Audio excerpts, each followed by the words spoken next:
Subscribe कीजिए unique engineering tips channel को और बेल आइकन को ज़रूर दबाएं सबसे पहले नोटिफिकेशन पाने के लिए। Hi guys, how are you? Welcome back to my YouTube channel Unique Engineering Tips. Hi guys, how are you? It's me Naved here again. So इस लेक्चर में हम डिस्कस करने वाले हैं टैकोमीटर के बारे में। हमारा जो कंटूरिंग टॉपिक था वो हमारा कंप्लीट हो गया। नेक्स्ट हम टैकोमीटर के बारे में डिस्कस करते हैं। So let's start the video. We will discuss about tacheometer in this video. So सबसे पहले हम देखते हैं कि टैकोमीट्रिक सर्विंग होता क्या है। In this type of surveying horizontal and vertical distances are determined by angular observations with the help of tacheometer. Tacheometer में हम क्या करते हैं कि horizontal and vertical distances find out करते हैं किसकी वजह से, एंगुलर मेजरमेंट्स लेके with the help of tacheometer. और जो एंगुलर मेजरमेंट्स हम लेते हैं वो हम किससे लेते हैं, with the help of tachometer. चैनिंग operation is all together eliminated. Tachometer में जो है हम क्या, ये हमने पीछे भी डिस्कस किया कि टैकोमीटर जो है ये ऐसा इंस्ट्रूमेंट है जिससे हम क्या करते हैं, इनडायरेक्टेड डिस्टेंसेस मेजर करते हैं। जैसे हमारे पास चैन या टेप है, दो पॉइंट्स के बीच का हमने डायरेक्ट डिस्टेंस मेजर करना होगा तो उसके लिए हम चैन या टेप यूज़ करते हैं। लेकिन टैकोमीटर जो एक ऐसा इंस्ट्रूमेंट है जिससे हम क्या करते हैं, इनडायरेक्टली दो पॉइंट्स के बीच का डिस्टेंस मेजर करते हैं। तो इसमें ये होता है कि चैनिंग ऑपरेशन ऑल टुगेदर एलिमिनेटेड, क्योंकि इसमें हमें जो इनडायरेक्टली हम दो पॉइंट्स के बीच का डिस्टेंस फाइंड आउट करते हैं तो इसमें हमें चैनिंग ऑपरेशन नहीं करना पड़ता है। It is not as accurate as chaining, but it is fast in that areas where chaining is slow. For example, hilly areas contains obstacles वगैरह एक्सेट्रा। अब बोलता है कि ये उतना एक्यूरेट तो नहीं है जितना चैनिंग ऑपरेशन है। चैनिंग हमें बिल्कुल एग्जैक्ट दो पॉइंट के बीच में हम डिस्टेंस देखेंगे, जब हम पॉइंट मेजर करेंगे विद द हेल्प ऑफ चैन तो वो एक्यूरेट देगा। लेकिन अगर हम देखेंगे वहीं पे अगर हम उसको टैकोमीटर से वो डिस्टेंस मेजर करेंगे तो उससे उतनी एक्यूरेसी नहीं आएगी जितनी हमारे पास चैनिंग से या टेप वगैरह से आती है। लेकिन ये बहुत ही फास्ट मेथड है एज़ कम्पेयर टू अगर हम चैनिंग या किसी और चैनिंग मेथड से अगर हम देखेंगे तो ये बहुत फास्ट मेथड है। जैसे हमारे पास जो है हिली एरियाज़ में चैनिंग जो है, चैनिंग ऑपरेशन करना बहुत मुश्किल हो जाता है, या ऐसे एरियाज़ जहाँ पे नंबर ऑफ ऑब्स्टेकल्स होंगे तो नंबर ऑफ ऑब्स्टेकल्स की वजह से हम क्या कर सकते हैं, वहाँ पे चैनिंग ऑपरेशन नहीं कर सकते हैं। तो उस वजह से हम क्या करते हैं कि वहाँ पे हम टैकोमीटर का यूज़ करते हैं। तो generally use for preparing contour plans, traversing etcetera. तो टैकोमेट्रिक सर्विंग में हम क्या करते हैं, टैकोमेट्रिक सर्विंग को हम जनरली वहाँ पे यूज़ करते हैं जहाँ पे हमने क्या करने का होता है कि कंटूर प्लान्स वगैरह ड्रा करने होते हैं। अब कंटूर प्लान्स वगैरह क्या होता है ये हमने पिछली वीडियोज़ में डिस्कस कर लिया, तो आप उससे वहाँ से देख सकते हैं अगर आपने पिछली वीडियोज़ नहीं देखी।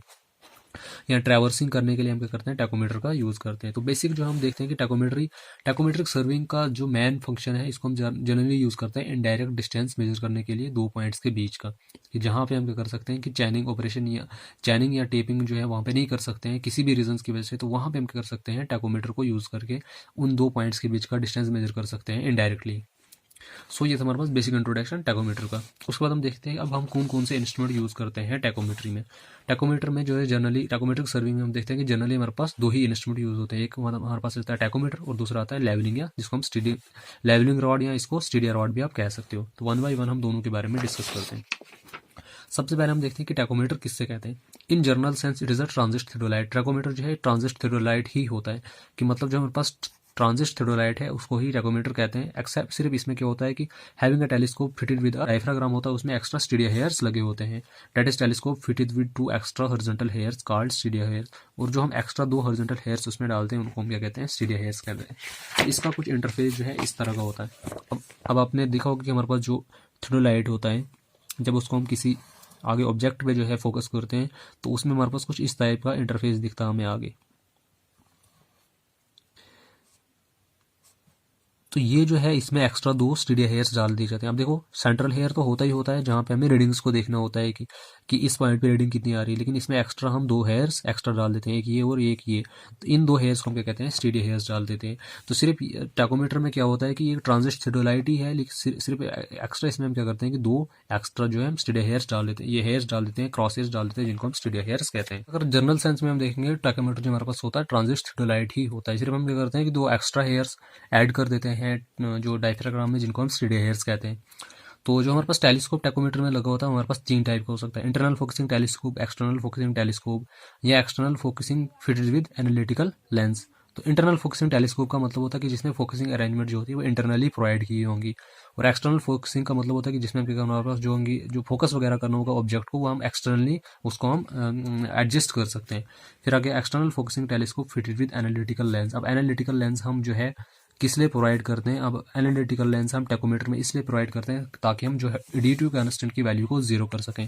अब ये एडिटिव कांस्टेंट, मल्टीप्लाइंग कांस्टेंट वगैरह क्या होता है वो हम आगे डिस्कस करेंगे। तो ये था बेसिक इंट्रोडक्शन टैकोमीटर का।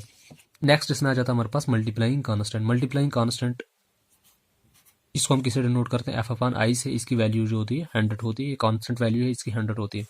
और एडिटिव कांस्टेंट जो है इसको हम किसे डिनोट करते हैं, एफ प्लस डी, जिसकी वैल्यू जो है 20 से लेकर 60 सेंटीमीटर के बीच वैरी करती है। फिर मैग्निफिकेशन ऑफ टेलीस्कोप जो होनी चाहिए वो कितनी होनी चाहिए, 20 से लेकर 30 टाइम्स डी। अब डी यहाँ पे हो गया डायमीटर। उसके बाद हमारे पास अपर्चर डायमीटर किसका होगा, जो हमारे पास लेंस लगा होगा ऑब्जेक्ट लेंस, उसका डायमीटर। और अपर्चर कितना होना चाहिए, अपर्चर हम जो है 4 centimetre to have sufficient bright image. Aperture किसको कहते हैं, आप देखो अगर हम देखेंगे कि हमारे पास जो लेंस होता है, ये आपको कुछ इस शेप का दिखेगा, अगर हमारे पास कन्वेक्स लेंस होगा तो ये जो वर्टिकल डिस्टेंस होता है इसके टॉप के लेकर इसके इधर तक, that is known as aperture. इसको कहते हैं अपर्चर। कि जो हमारे पास लेंस का अपर्चर होना चाहिए वो कितना होना चाहिए, 4 सेंटीमीटर होना चाहिए to have sufficient bright image.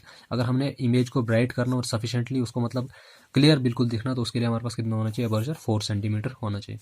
उसके बाद जो नेक्स्ट इंस्ट्रूमेंट इसमें यूज़ होता है टैकोमीटर में, वो हमारे पास है स्टीडिया रॉड। अब स्टीडिया रॉड जो है सिंपली जैसे हम क्या करते हैं लेवलिंग में हम क्या करते हैं, ऑर्डिनरी स्टॉप वगैरह को यूज़ करते हैं, तो इसमें हम क्या करते हैं, स्टीडिया रॉड का यूज़ करते हैं। स्टीडिया रॉड जो है similar to ordinary levelling staff, it is similar to ordinary levelling staff except that it has bold reading. इसमें क्या होता है कि जो ग्रेजुएशन होती है, bold graduation in the sense कि मतलब जो रीडिंग्स वगैरह लगी होती है उसमें वो थोड़ी मोटी होती है as compare to ordinary levelling staff. वो इसलिए होती है ताकि हमें क्या करना पड़ता है, टैकोमीटर जो है ये हम क्या करते हैं कि काफ़ी जो है दूर दूर इससे हम डिस्टेंसेज मेजर करने पड़ते हैं।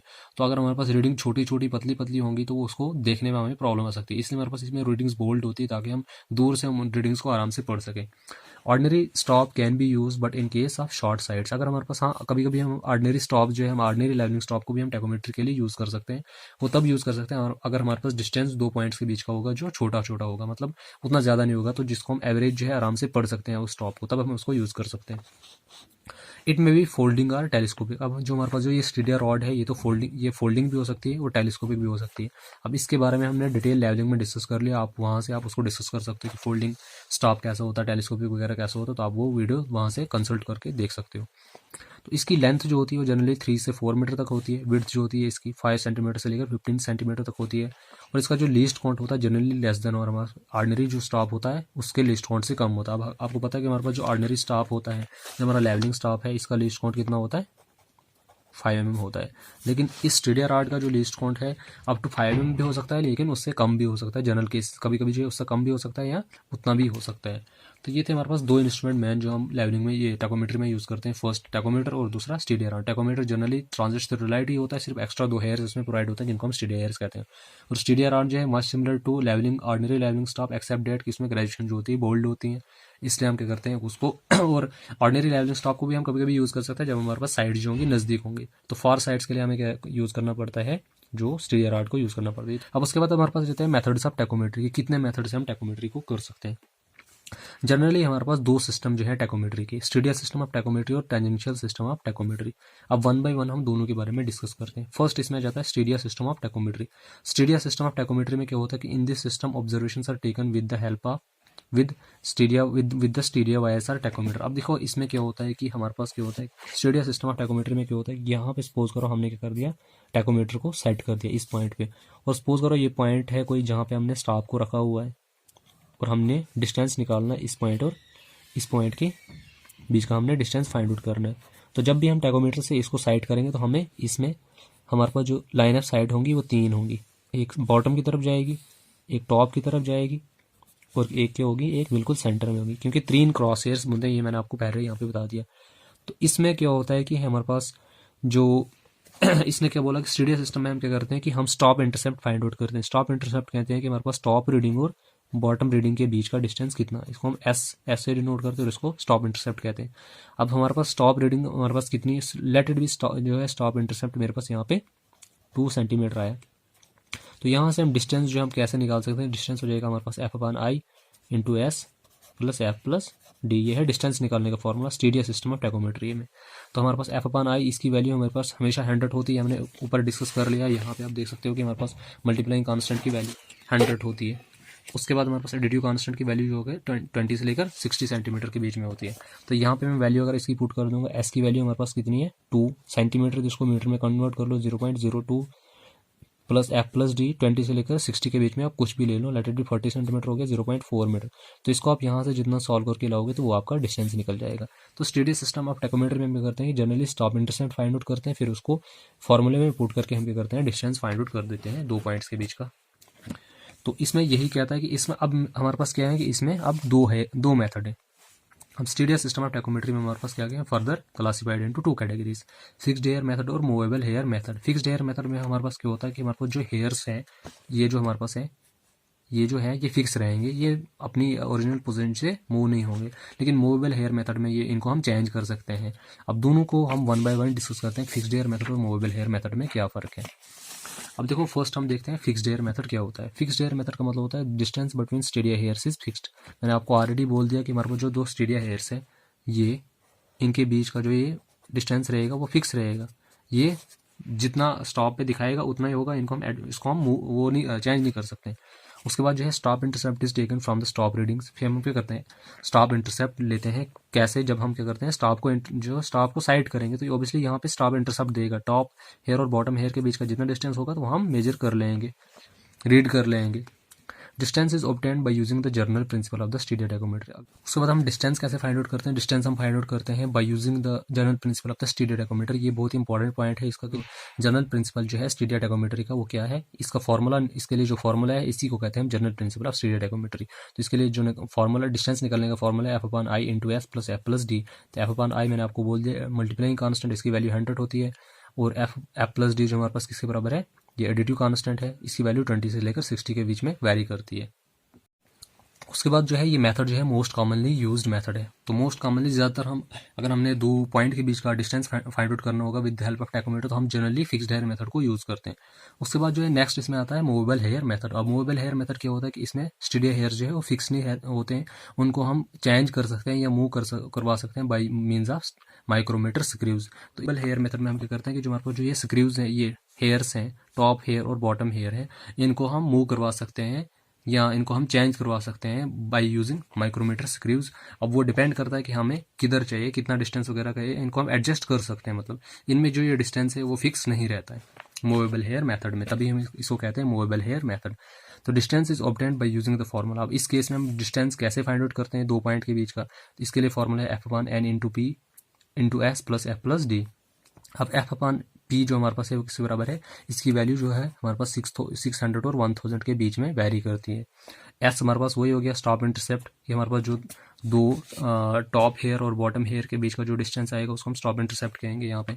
तो एफ प्लस डी हमारे पास वही एडिटिव कांस्टेंट 20 से लेकर 60 के बीच में इसकी वैल्यू वैरी करेगी। अब यहाँ पे जो ये एन है, एन का मतलब होता है सम ऑफ माइक्रोमीटर रीडिंग्स, कि जो हम उनको माइक्रोमीटर स्क्रूज के जरिए इन हेयर्स को मूव करवाएंगे तो वहाँ पे जो रीडिंग्स शो करेगा वो कितना आएगा, तो वो हमारे पास एन आता है। तो इस फॉर्मूले को वहाँ पे यूज़ करके हम क्या कर सकते हैं, डिस्टेंस फाइंड आउट कर सकते हैं by using movable hair method. इस मेथड का जो है रेयरली आजकल के टाइम में यूज़ किया जाता है। सबसे ज़्यादा मेथड यूज़ किया जाता है हमारे पास है फिक्स्ड हेयर मेथड। तो आई होप कि आपको ये दोनों मेथड जो है स्टीरियो सिस्टम के क्लियर हो गए होंगे, फिक्स्ड हेयर मेथड और मूवेबल हेयर मेथड। उसके बाद हम देखते हैं कि फिक्स्ड हेयर मेथड के हमारे पास 3 केसेस हैं। Fixed hair method of stereo tacheometry जो है इसके हमारे पास 3 केसेस हैं। अब केस फर्स्ट क्या है कि when line of site is horizontal and stop is held vertical, कि जब हमारे पास क्या होगा कि लाइन ऑफ साइट हॉरिजॉन्टल होगी और स्टॉप वर्टिकल होगा। जैसे आपको यहाँ पे दिख रहा होगा, ये मैंने कुछ इंटरफेस बनाया है, यहाँ पे मैंने क्या कर दिया है, टैकोमीटर को सेट कर दिया और यहाँ पे मेरा स्टॉप है, ये कोई ग्राउंड सरफेस है ऐसा। यहाँ पे हमारे पास क्या है, लाइन ऑफ साइट बिल्कुल हॉरिजॉन्टल है। अब आपको पता तीन लाइन ऑफ साइड्स हो जाती है, एक टॉप, एक बॉटम और एक सेंट्रल। तो हम रीडिंग जो है सेंट्रल वाली मेजर करते हैं। ये सिर्फ स्टॉप इंटरसेप्ट, टॉप और बॉटम के बीच का डिफरेंस स्टॉप इंटरसेप्ट। अब लाइन ऑफ साइट बिल्कुल हॉरिजॉन्टल और स्टॉप वर्टिकल है, तो उस केस में हम क्या करते हैं, डिस्टेंस अगर हमने इंस्ट्रूमेंट और स्टॉप के बीच का फाइंड आउट करना होगा तो हम किस फॉर्मूले से करेंगे, वही फॉर्मूला जो जनरल प्रिंसिपल ऑफ स्टीरियो टैकोमेट्री है, F/I into S plus F plus D. तो ये उस केस में हम ये वाला फॉर्मूला यूज करेंगे डिस्टेंस फाइंड आउट करने के लिए। अगर हमने RL of station find out करना होगा, अब स्टेशन किसको कहते हैं, स्टॉप स्टेशन, ये आपको पता है, ये हमने लैबिंग में डिस्कस कर लिया कि जहाँ पे हम स्टॉप को हेल्ड करते हैं वहाँ उसको हम स्टेशन कहते हैं। तो सपोज करो अगर हमें इस पॉइंट का RL फाइंड आउट करना होगा तो हम कैसे करेंगे, RL of line of site, कि हमारे पास जो लाइन ऑफ साइट होगी ये इसका RL में से हम क्या कर देंगे, स्टॉप रीडिंग को माइनस कर देंगे। अब स्टॉप रीडिंग क्या होगी हमारे पास, ये सेंट्रल हेयर पे जो रीडिंग आएगी उसको हम स्टॉप रीडिंग मानेंगे। अब यहाँ तक अगर सपोज करो ये हमें पता है, इसमें से हम इतना माइनस कर देंगे तो हम इसी पॉइंट का RL, इसी पॉइंट के RL पे पहुंच जाएंगे। तो ये कभी कभी पूछ सकते हैं कि RL अगर हम स्टॉप स्टेशन का निकालोगे तो वो हम कैसे निकाल सकते हैं। तो ये है फर्स्ट केस, जब लाइन ऑफ साइट हॉरिजॉन्टल होगी और स्टॉप वर्टिकल होगा। अब सेकंड केस इसमें बनता है कि जब हमारे पास लाइन ऑफ साइट इंक्लाइंड होगी लेकिन स्टॉप क्या होगा, वर्टिकल होगा। अब देखो लाइन ऑफ साइट जो हमारे पास यहाँ पे इंक्लाइंड दिख रही है लेकिन स्टॉप फिर भी वर्टिकल है।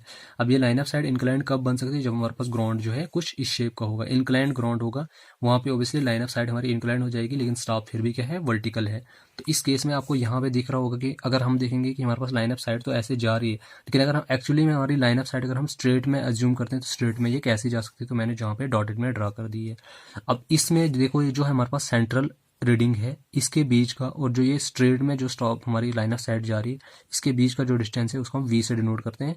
उसके बाद जो है सेंटर के जो सेंटर स्टॉप रीडिंग है और ग्राउंड मतलब जहाँ ये बॉटम है इसका स्टॉप का, इसके बीच का डिस्टेंस इसको हम किससे डिनोट करते हैं, H से। फिर आपको टॉप रीडिंग और बॉटम रीडिंग के बीच में या तो आपको पता ही है, इसको हम स्टॉप इंटरसेप्ट कहते हैं, इसको हम S से डिनोट करते हैं। अब हमने डिस्टेंस किस किसके बीच में निकालना है, स्टॉप के बीच में और इंस्ट्रूमेंट स्टेशन के बीच में। अब ये तो हमारे पास इंक्लाइंड डिस्टेंस है, लेकिन अगर हमने एग्जैक्ट हॉरिजॉन्टल डिस्टेंस निकालना होगा तो वो मैंने यहाँ पे रिप्रेजेंट किया है। तो इस केस में जब अगर हमने इस D को फाइंड आउट करना होगा, जब हमारे पास लाइन ऑफ साइट इंक्लाइंड होगी और स्टॉप जो होगा वर्टिकल होगा, तो उस केस में हम कैसे इसको फाइंड आउट करेंगे। उसके लिए निकालने का फॉर्मूला है हमारे पास F/I × S cos square theta plus F + D cos theta. अब थीटा क्या हो गया कि हमारे पास जो ये थीटा यहाँ पे बन रहा है कि एक्चुअल लाइन ऑफ साइट और जो ये इंक्लाइंड लाइन ऑफ साइट के बीच में एंगल जो बन रहा है that is known as theta. तो इसके लिए हमें D निकालने का फॉर्मूला हो गया ये D। अगर सिंपली D पूछा होगा तो फिर हमें सिंपल एक ही फॉर्मूला है ये F/I × S cos square theta plus F + D cos theta. लेकिन अभी अगर कभी कभी हमें ये RL वगैरह पूछा होगा स्टॉप स्टेशन वगैरह के कि इस स्टॉप स्टेशन का RL निकालो आप, वो कितना है, तो उसके लिए हमें V को फाइंड आउट करना पड़ेगा। तो V निकालने के लिए फॉर्मूला जो मैंने आपको यहाँ पे V दिखाया है कि V क्या है यहाँ पे, तो इसके लिए फॉर्मूला हमारे पास F/I × S sin 2θ/2 plus F + D sin theta, या इसी को शॉर्टकट में अगर हमने निकालना होगा D tan थीटा के बराबर। क्योंकि अगर हम देखो यहाँ पे हमारे पास जो है, यहाँ पे अगर मैं इसको कंप्लीट ट्राइंगल बनाऊँ, ये जो है नीचे इस पॉइंट पे आ सकता है, तो यहाँ पे हमारे पास एक राइट एंगल ट्राइंगल बन सकती है। यहाँ ये पॉइंट सपोज करो let it be this is A, this is B और दिस इज V। हमारे पास जो राइट एंगल ट्राइंगल बनेगी ABC, आप इसको मान लो इस पॉइंट पे। तो यहाँ से हम V को फाइंड आउट कर सकते हैं, क्योंकि V हमारा यहाँ तक नहीं यहाँ तक है, तो हमें V को फाइंड आउट करना है। तो V हम डायरेक्टली D tan थीटा करके भी इसको हम फाइंड आउट कर सकते हैं। तो वो आप पे डिपेंड है, आप इसे कैसे फाइंड आउट करना चाहते हो। उसके बाद अगर इसने स्टॉप स्टेशन का RL पूछा होगा तो हम कैसे फाइंड आउट कर सकते हैं, RL ऑफ इंस्ट्रूमेंटल एक्सिस। हमारे पास जो इंस्ट्रूमेंटल एक्सिस है उसका RL, अब देखो ये अभी हमारे पास ये इमेजिनरी लाइन ऑफ साइट ऐसे जा रही है, एक्चुअल में ऐसे तो नहीं है, एक्चुअल में ऐसी है, लेकिन मैं इसको मान रहा हूँ कि अभी हमारे पास इंस्ट्रूमेंटल लाइन ऑफ एक्सिस ये जा रही है। तो इसमें क्या कर दूंगा मैं, +V कर दूंगा, तो मैं किधर पहुंचूंगा, इसके सेंटर में। तो अब मुझे चाहिए इसके इस पॉइंट का RL चाहिए, तो इसमें से हम क्या करेंगे, H को माइनस कर देंगे, तो हम इधर पहुंच जाएंगे। वही किया, RL of instrumental axis +V - H। अब इन फार्मूलाज को हम डिटेल से अभी कर नहीं सकते हैं क्योंकि वो काफ़ी ज़्यादा टाइम वेस्ट कर देगा। तो सिंपल आप फार्मूलाज को याद रखो कि इस केस में कौन सा फार्मूला यूज़ होता है। सिंपल अगर आप देखोगे कि आप कंडीशन से ही हमें फार्मूला निकल सकता है, तो कंडीशन अगर आपको याद रहेगी तो फार्मूला आपको आराम से याद रहेगा। अब इसमें भी दो केसेस हमारे पास बन सकते हैं। अब तो ये था केस हमारे पास एंगल ऑफ एलिवेशन का। अगर हमारे पास एंगल ऑफ डिप्रेशन में बनेगा तो उस केस में हमारे पास क्या होगा, फॉर्मूला सेम रहेगा। जो D निकलने का फॉर्मूला है और जो V निकलने का फॉर्मूला है वो सेम रहेगा। आप इसको देख सकते हो, जैसे हमारे पास यहाँ पे था F/I × S cos square theta plus F + D cos theta. चाहे हमारे पास एंगल ऑफ एलिवेशन हो चाहे हमारे पास एंगल ऑफ डिप्रेशन हो, तो D निकलने का फॉर्मूला जो है, जो यहाँ से लेकर यहाँ तक का डिस्टेंस है वो सेम रहेगा, और V निकलने का फॉर्मूला भी इसमें सेम रहेगा। सिर्फ हमारे पास चेंजेस जो आएगी सिर्फ RL में आएंगी। मेन जो है इन केसेस में जो हम मैक्सिमम जो ज़्यादातर क्वेश्चंस पूछे जाते हैं इसमें RL जो है स्टॉप स्टेशन का पूछा जाता है। बाकी डिस्टेंस वगैरह जो है, क्योंकि डिस्टेंस का फॉर्मूला दोनों केसेस में आपको सेम रहेगा, चाहे आपके पास एंगल ऑफ एलिवेशन हो चाहे आपके पास एंगल ऑफ डिप्रेशन हो, फॉर्मूला जो है वो डिस्टेंस निकालने का सेम रहेगा। क्योंकि हॉरिजॉन्टल डिस्टेंस तो इस केस में भी वैसे ही रह रहा है, इस केस में भी वैसे ही रह रहा है। तो चाहे आप एलिवेशन में हो डिप्रेशन में हो, जो मेन इसमें चेंजेस आ रही है वो हमारे पास RL ऑफ स्टॉप स्टेशन। इस चीज़ में आपको फोकस इसलिए दे रहा हूँ क्योंकि इसमें मैक्सिमम जो क्वेश्चन आते हैं वो इसी पे आते हैं, RL वगैरह निकालने के लिए। अब देखो ऊपर वाले केस में हमारे पास क्या था, RL of instrumental axis +V - H। तो इसमें क्या हो जाएगा, RL of instrumental axis -V - H। क्यों, क्योंकि हमारे पास अभी हमारा स्टॉप स्टेशन जो है नीचे है, इस पॉइंट पे हमारा स्टॉप स्टेशन है। अभी हमारे पास जो है RL ऑफ इंस्ट्रूमेंटल एक्सिस हो गया ये लाइन ऑफ साइट, उसमें से V माइनस कर दूंगा, पहुंचा मैं इधर, तो H और माइनस कर दूंगा, तो फिर जाके मैं कहीं स्टॉप स्टेशन पे पहुंचूंगा। इसलिए क्या हो गया, RL of instrumental axis -V - H। तो ये इस केस का ये है, इस केस में RL हम ऐसे फाइंड आउट करते हैं। तो ये था दूसरा केस, जब हमारे पास लाइन ऑफ साइट इंक्लाइंड होगी, स्टाफ वर्टिकल होगा। अब हमारे पास क्या होगा, तीसरा केस हमारे पास क्या है कि लाइन ऑफ साइड भी इंक्लाइंड है और स्टाफ भी इंक्लाइंड है। ये जो आपको यहाँ पे डायग्राम दिख रही होगी, लाइन ऑफ साइड भी हमारी इंक्लाइंड है और स्टाफ भी इंक्लाइंड है। तो उस केस में हम डिस्टेंस कैसे निकालते हैं, उस केस में हमारे पास, अब इसमें भी दो केसेस बनेंगे, एंगल ऑफ एलिवेशन का अलग बनेगा और एंगल ऑफ डिप्रेशन अलग बनेगा। तो पहले हम देखते हैं एंगल ऑफ एलिवेशन का। एंगल ऑफ एलिवेशन सेम वही फॉर्मूला F/I/S, सिर्फ उसमें अब थोड़ी बहुत इसमें चेंजेस आएंगी। वहाँ पे हमारे पास क्या था कि F/I/S cos स्क्वायर थीटा था, इसमें हो जाएगा F/I/S cos theta plus F+D cos theta plus H sin theta, इसमें एक्स्ट्रा चीज़ ऐड होगी। अब ये H sin थीटा क्या है, यहाँ पे मैंने आपको रिप्रेजेंट कर दिया है, ये वाला डिस्टेंस जो हमारे पास H sin थीटा है। अब ये वाला डिस्टेंस क्या है, अब देखो हमारे पास जो स्टाफ बिल्कुल ये इंक्लाइंड है, लेकिन अगर इसको हम ट्रूली वर्टिकल रखेंगे तो वो जो थोड़ा सा गैप इधर बन रहा है, इधर ये वाला जैसे ये, तो that is known as H sin theta. अब हमारा एक्चुअल में स्टाफ ऐसे होना ऐसे चाहिए था, लेकिन हमारे पास ऐसे, तो ये जो थोड़ा इंक्लिनेशन बन रही है, that is H sin theta. उसके बाद v निकालने का फॉर्मूला वही F/I/S sin theta plus F+D sin theta, ये है इसमें v निकालने का फॉर्मूला। अब RL of staff station, same अगर इसने इस पॉइंट का RL पूछा होगा, अब सेम यहाँ पे मैंने v फिर से उसी को v जो है वही कि हमारे पास जो इमेजिनरी इंस्ट्रूमेंटल एक्सिस है और सेंट्रल हेयर के बीच का डिस्टेंस को हम v कहते हैं, और h क्या होता है हमारे पास, h होता है सेंट्रल हेयर और इसके बीच का, सेंट्रल हेयर से लेकर और स्टॉप के बीच का डिस्टेंस, इसको हम h से डिनोट करते हैं। यहाँ पे मैंने इसको डिनोट किया नहीं है, ये चीज़ जो हमारे पास यहाँ पे क्या है, H दिस वन, कि हमारे पास जो सेंट्रल हेयर है और RL ये स्टाफ के बॉटम का डिस्टेंस, इसको हम H कहते हैं। ये हमने पीछे भी डिस्कस कर लिया। उसके बाद जो है सेम अगर हमने स्टॉप स्टेशन का इस पॉइंट का RL फाइंड आउट करना होगा, तो वो हो गया RL of instrumental axis plus V minus H cos theta plus V minus H cos theta, इसमें हमने ये माइनस करके ये फॉर्मूला है इसका RL ऑफ इंस्ट्रूमेंटल एक्सिस निकालने का। उसके बाद नेक्स्ट अगर हम देखेंगे एंगल ऑफ डिप्रेशन के केस में क्या होगा, इसमें F/I/S cos theta plus F+D cos theta minus H sin theta. तो ये थोड़े थोड़े ही फॉर्मूलेज में चेंजेस हैं, बाकी ऑलमोस्ट सेम ही है। और v निकालने का फॉर्मूला सेम दोनों केस के लिए सेम होगा, जो ये है वही इसके लिए भी होगा। इसमें सिर्फ डिप्रेशन के केस में यहाँ पे क्या आया, इधर प्लस H sin थीटा था, इधर माइनस H sin थीटा हो गया। बाकी हमारे पास जो है v निकालने का फॉर्मूला दोनों केसेस में सेम रहेगा। और RL ऑफ स्टॉप स्टेशन यहाँ पे क्या हो जाएगा, RL of instrumental axis minus V minus H cos theta. अब यहाँ पे क्या था, plus V minus H cos theta, क्योंकि इसमें हम ऊपर जा रहे थे, एंगल ऑफ एलिवेशन में थे। तो डिप्रेशन वाली डायग्राम मैंने नहीं बनाई, ऑलमोस्ट इसी ऐसी डायग्राम होगी ये भी, सिर्फ यहाँ पे क्या होगा, स्टाफ जो थोड़ा सा इंक्लाइंड होगा, वो इधर के लिए भी हो सकता है या बाहर के लिए भी हो सकता है, इसलिए मैंने यहाँ पे एलिवेशन वाली डिप्रेशन वाली डायग्राम बनाई नहीं। तो सेम ही है, सिर्फ इसमें क्या होगा कि plus V minus H cos theta था, इसमें minus V minus H cos theta.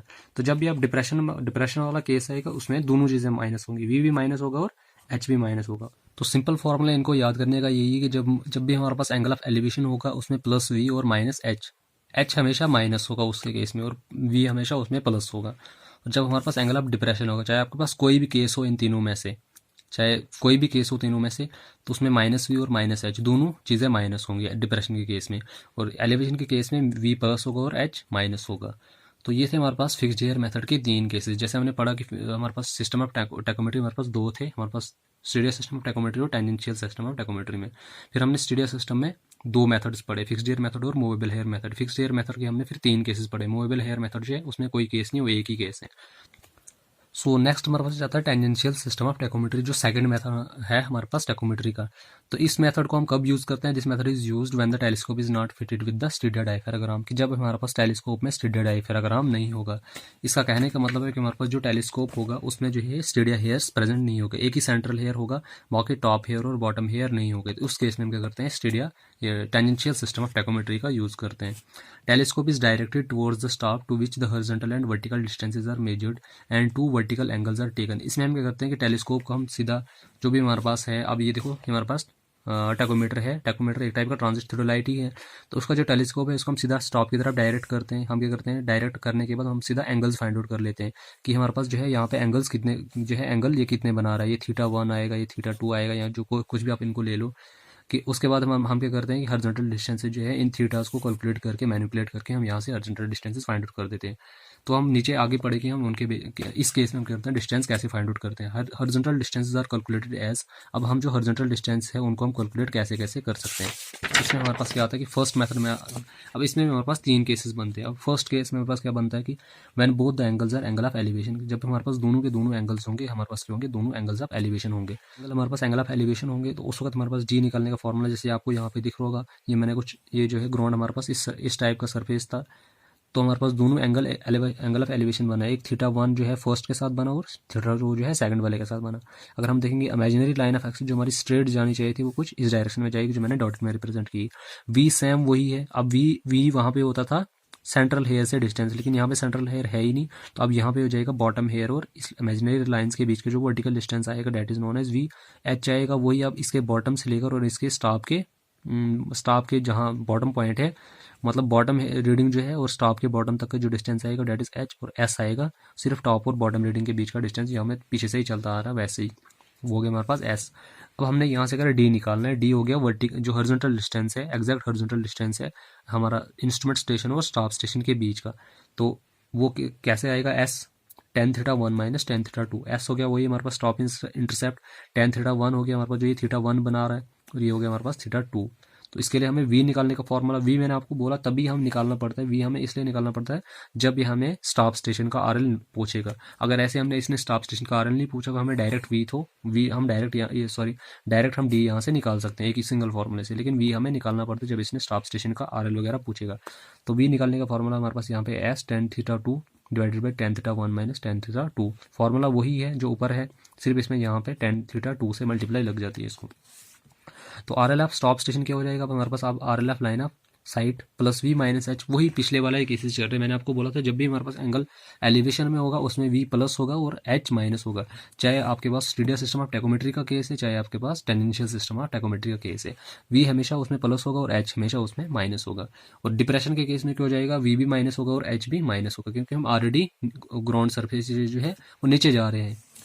अब देखो जब हमारे पास दोनों एंगल जो होंगे एंगल ऑफ डिप्रेशन में होंगे, पहला था कि जब हमारे पास दोनों एंगल ऑफ एलिवेशन है, अब दोनों केसेस में अब दोनों के दोनों एंगल जो है एंगल ऑफ डिप्रेशन होंगे। जैसे आपको यहाँ आपको डायग्राम दिख रही होगी, हमारा स्टॉप जो है नीचे है, एंगल ऑफ डिप्रेशन में ही एंगल बन रहे हैं, तो हमारे पास ये हो गया डी। अगर हमने इस डी को फाइंड आउट करना होगा तो इसमें फॉर्मूला उल्टा हो जाएगा। इसमें क्या था, S upon tan θ1 minus tan θ2, इसमें हो जाएगा tan θ2 माइनस tan θ1, सिर्फ इतना चेंजेस आ जाएगा, बाकी फॉर्मूला सेम रहेगा। और नीचे v निकालने का वही फॉर्मूला हो जाएगा, S tan θ2 upon tan θ2 minus tan θ1। ऊपर तो tan θ2 ही रहेगा, ये इसमें भी वही था और इसमें भी वही था, इसमें कोई चेंजेस नहीं आई, सिर्फ नीचे वहाँ पे tan θ1 में से 2 था और यहाँ में 2 में से 1 हो रहा है, बाकी सेम रहेगा।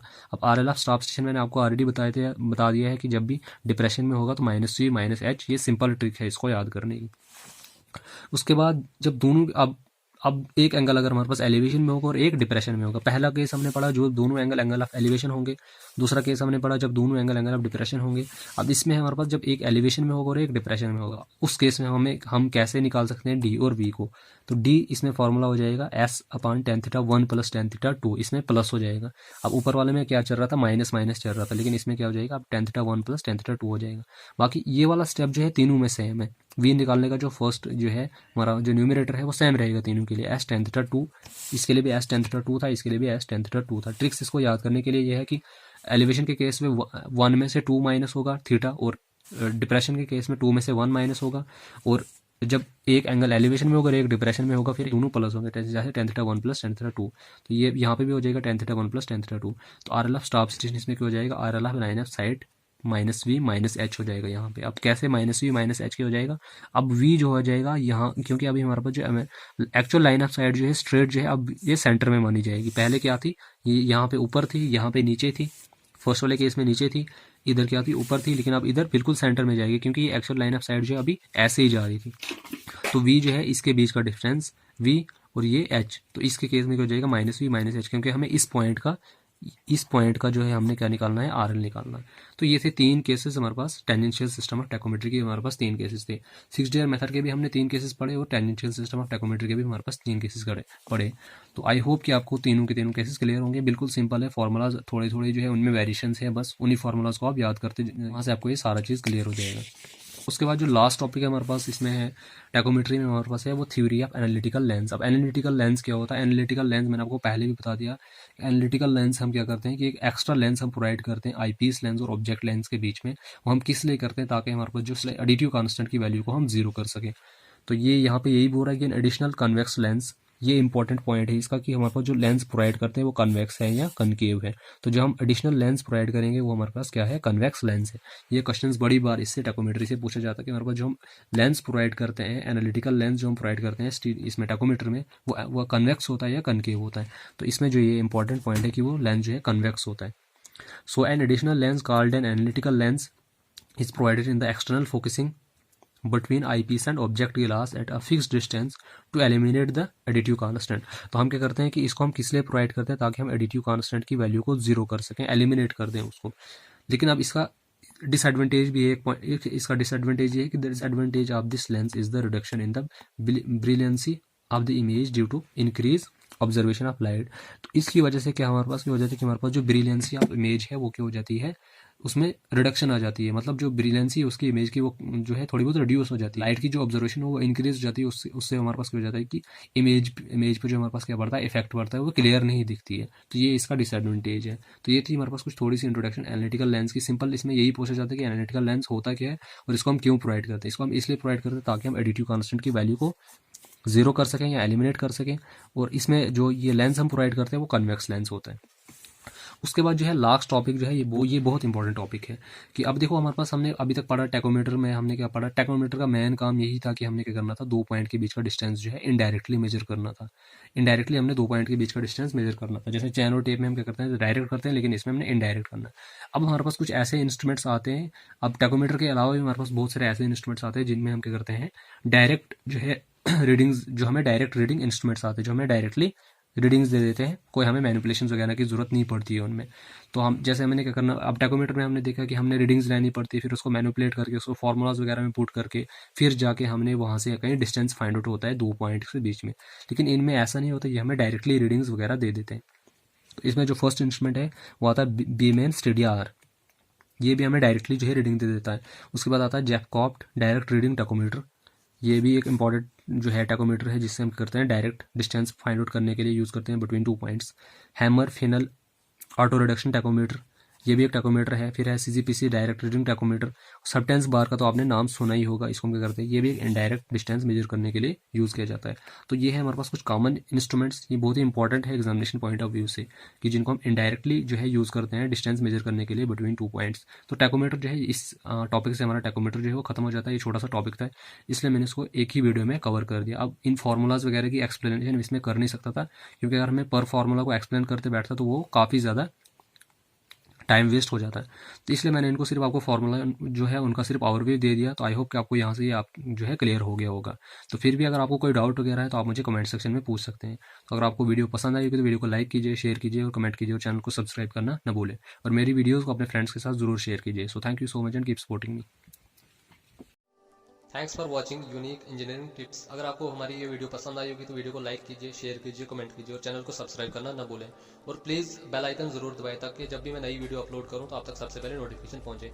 और प्रीवियस वीडियोस जितनी मैंने अपलोड की है उनकी जो PDFs हैं वो डिस्क्रिप्शन में अवेलेबल हैं, तो आप वहाँ से उनको डाउनलोड कर सकते हैं। Thank you so much.